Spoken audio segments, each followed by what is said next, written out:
بسم اللہ الرحمن الرحیم۔ السلام علیکم ورحمۃ اللہ وبرکاتہ۔ امید کرتی ہوں کہ آپ سب لوگ خیر خیریت سے ہوں گے۔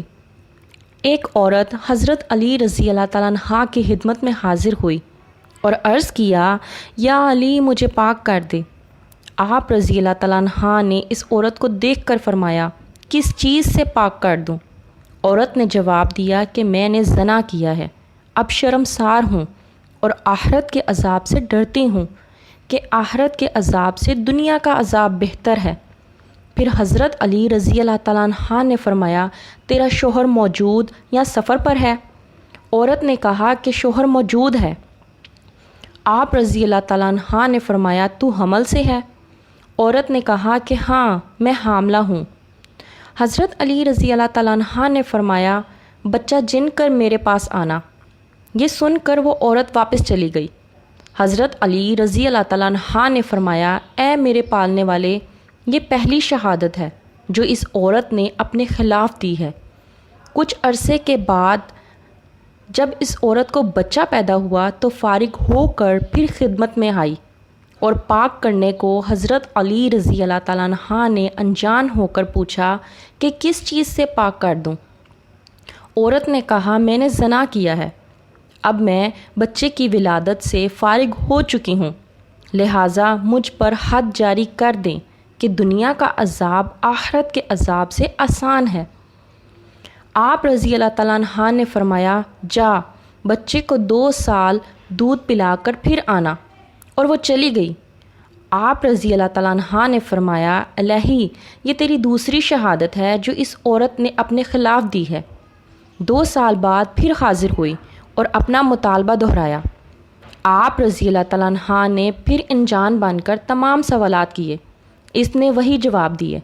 آپ رضی اللہ تعالیٰ عنہ نے فرمایا، جا بچے کی پرورش کر حتیٰ کہ وہ اس قابل ہو جائے کہ کوٹھے سے گر نہ پڑے۔ وہ عورت روتی ہوئی چلی گئی۔ آپ رضی اللہ تعالیٰ عنہ نے فرمایا، میرے مالک یہ اس کی تیسری شہادت ہے۔ عورت کو راہ میں عمر بن حدیث ملا، معاملہ دریافت کیا اور بچے کو پالنے کا وعدہ کر کے اس عورت کو واپس حضرت علی رضی اللہ تعالیٰ عنہ کی خدمت میں لے آئے۔ عورت نے پھر اقرار گناہ کیا اور طہارت کا مطالبہ کیا۔ فرمایا، یا الہی 4 گواہیاں پوری ہو چکی ہیں۔ پھر آپ غصے کی حالت میں سرخ ہو گئے۔ عمر رضی اللہ تعالیٰ عنہ نے کہا، کیا آپ میرے اس بچے کی کفالت پر ناراض ہیں؟ آپ رضی اللہ تعالیٰ عنہ نے فرمایا، اس عورت کو 4 دفعہ اقرار کر لینے کے بعد اب یہ کیا کہتا ہے؟ میں نے اس عورت کو حد کی تکلیف سے بچنے کے لیے یہ راہ شرعی بتائی جو تیری غلطی کی وجہ سے ختم ہو گئی، ورنہ خداوند کریم مرنے کے بعد اس کو معاف کر دیتا۔ اس کے بعد جناب امیر منبر پر تشریف لائے، کنبر سے کہا، اذان دو۔ تمام اہل شہر اذان سنتے ہی مسجد میں آ گئے۔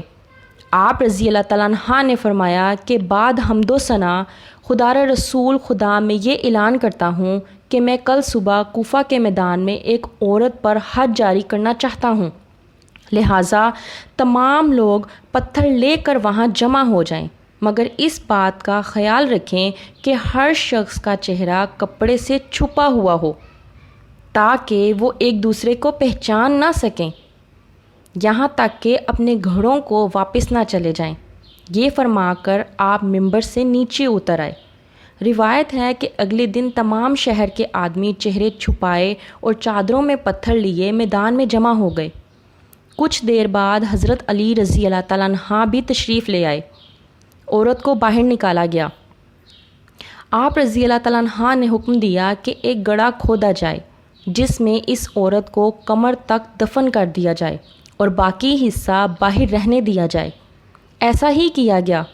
پھر آپ رضی اللہ تعالیٰ عنہ نے فرمایا، اے لوگو، خداوند عالم نے اپنے نبی صلی اللہ علیہ وآلہ وسلم سے یہ عہد لیا تھا کہ کوئی ایسا آدمی جس کی گردن پر خود کوئی حد ہو کسی پر حد جاری نہیں کر سکتا۔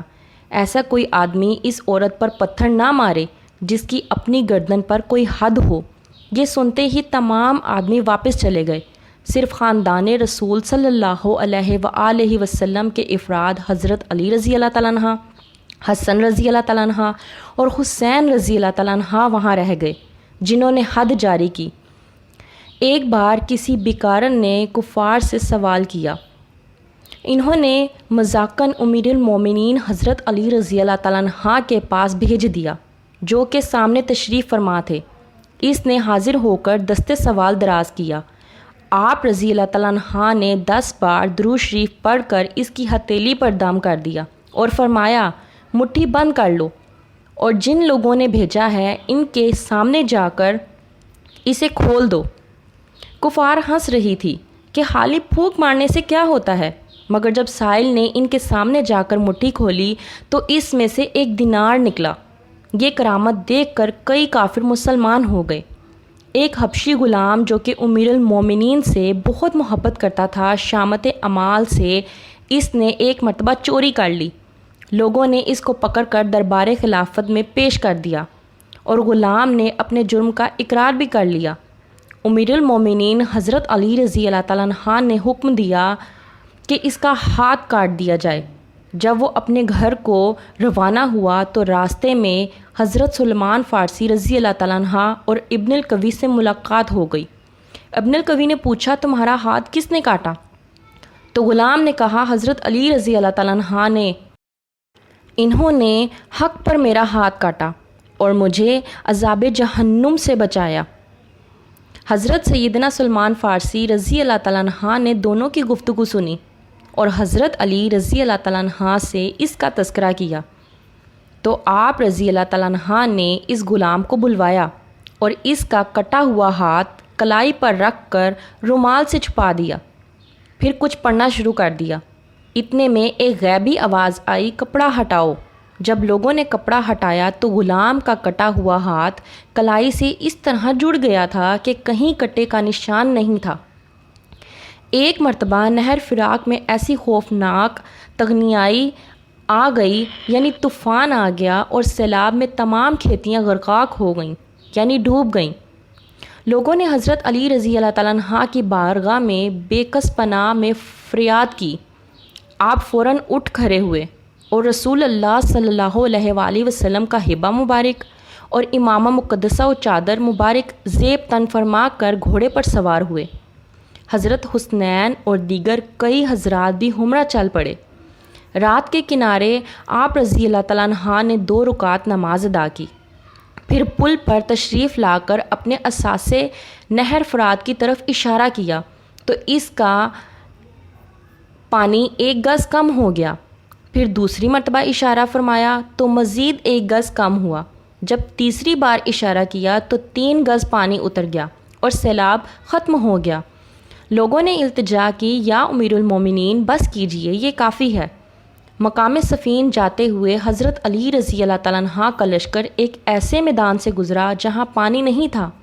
پورا لشکر پیاس کی شدت سے بے تاب ہو گیا۔ وہاں ایک گرجا گھر تھا۔ اس کے راہب نے بتایا کہ یہاں سے 2 پرسخ یعنی تقریباً 14 کلومیٹر کے فاصلے پر پانی مل سکے گا۔ کچھ حضرات نے وہاں جا کر پانی پینے کی اجازت طلب کی۔ یہ سن کر آپ رضی اللہ تعالیٰ عنہ اپنے خچر پر سوار ہو گئے اور ایک جگہ کی طرف اشک کر کے کھودنے کا حکم فرمایا۔ کھدائی شروع ہوئی، ایک پتھر ظاہر ہوا، اسے نکالنے کی تمام تر کوششیں ناکام ہو گئیں۔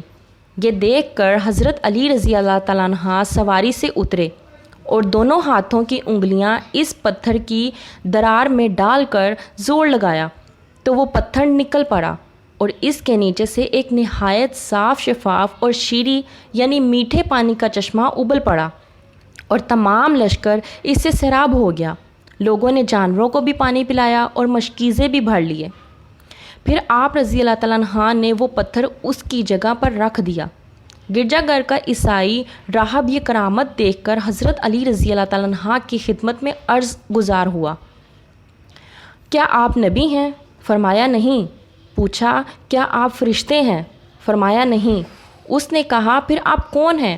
فرمایا، میں پیغمبر رسول اللہ صلی اللہ علیہ وآلہ وسلم کا صحابی ہوں۔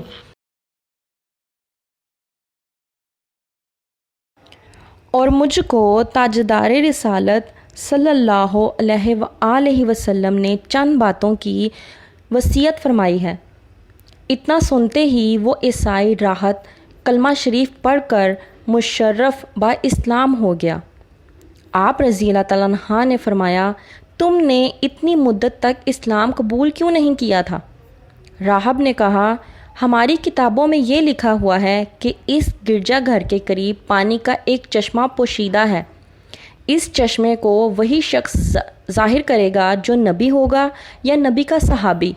چنانچہ میں اور مجھ سے پہلے بہت سے راہب اس گرجا گھر میں اسی انتظار میں مقیم رہے۔ آپ آج رضی اللہ تعالیٰ عنہ یہ چشمہ ظاہر کر دیا تو میری مراد بھر آئی، اس لیے میں نے دین اسلام قبول کر لیا۔ راہب کا بیان سن کر حضرت علی رضی اللہ تعالیٰ عنہ رو پڑے اور اس قدر روئے کہ ریش مبارک آنسوؤں سے تر ہو گئی۔ پھر ارشاد فرمایا، الحمدللہ عزوجل کہ ان لوگوں کی کتابوں میں بھی میرا ذکر ہے۔ یہ راہ مسلمان ہو کر آپ کے خادموں اور مجاہدوں میں شامل ہو گیا اور شامیوں سے جنگ کرتے ہوئے شہید ہو گیا۔ حضرت علی رضی اللہ تعالیٰ عنہ نے اپنے دست مبارک سے اسے دفن کیا اور اس کے لیے مغفرت کی دعا فرمائی۔ ایک مرتبہ امیر المومنین حضرت علی رضی اللہ تعالیٰ عنہ اپنے دونوں شہزادوں حضرت امام حسن اور حضرت امام حسین کے ساتھ حرم کعبہ میں حاضر تھے کہ دیکھا وہاں ایک شخص خوب رو رو کر اپنی حاجت کے لیے دعا مانگ رہا ہے۔ آپ رضی اللہ تعالیٰ عنہ نے حکم دیا کہ اس شخص کو میرے پاس لاؤ۔ اس شخص کی ایک کروٹ چونکہ والد زدہ تھی لہٰذا زمین پر گھسٹتا ہوا حاضر ہوا۔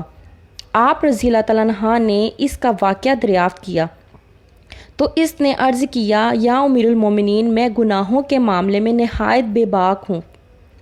میرے والد محترم جو کہ ایک نیک اور صالحہ مسلمان تھے مجھے بار بار ٹوکتے اور گناہوں سے روکتے تھے۔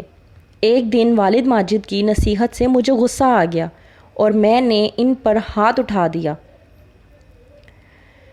انہیں مارا۔ وہ رنج و غم میں ڈوبے ہوئے حرم کعبہ میں آئے اور انہوں نے میرے لیے بد دعا کر دی۔ اس دعا کے اثر سے اچانک میری کروٹ پر فالج کا حملہ ہو گیا اور میں زمین پر گھسٹ کر چلنے لگا۔ اس غیبی سزا سے مجھے بڑی عبرت حاصل ہوئی اور میں نے رو کر والد محترم سے معافی مانگی۔ انہوں نے شفقت پدری سے مغلوب ہو کر مجھ پر رحم کھایا اور مجھے معاف کر دیا۔ پھر فرمایا، بیٹا چل، میں نے جہاں تیرے لیے بد دعا کی تھی وہیں اب تیرے لیے صحت کی دعا مانگوں گا۔ چنانچہ ہم بیٹے اونٹنی پر سوار ہو کر مکہ معظمہ زاد اللہ شرفہ تعظیم منا رہے تھے کہ راستے میں یکایک اونٹنی بے تک کر بھاگنے لگی اور میرے والد ماجد اس کی پیٹھ سے گر کر دو چٹانوں کے درمیان وفات پا گئے۔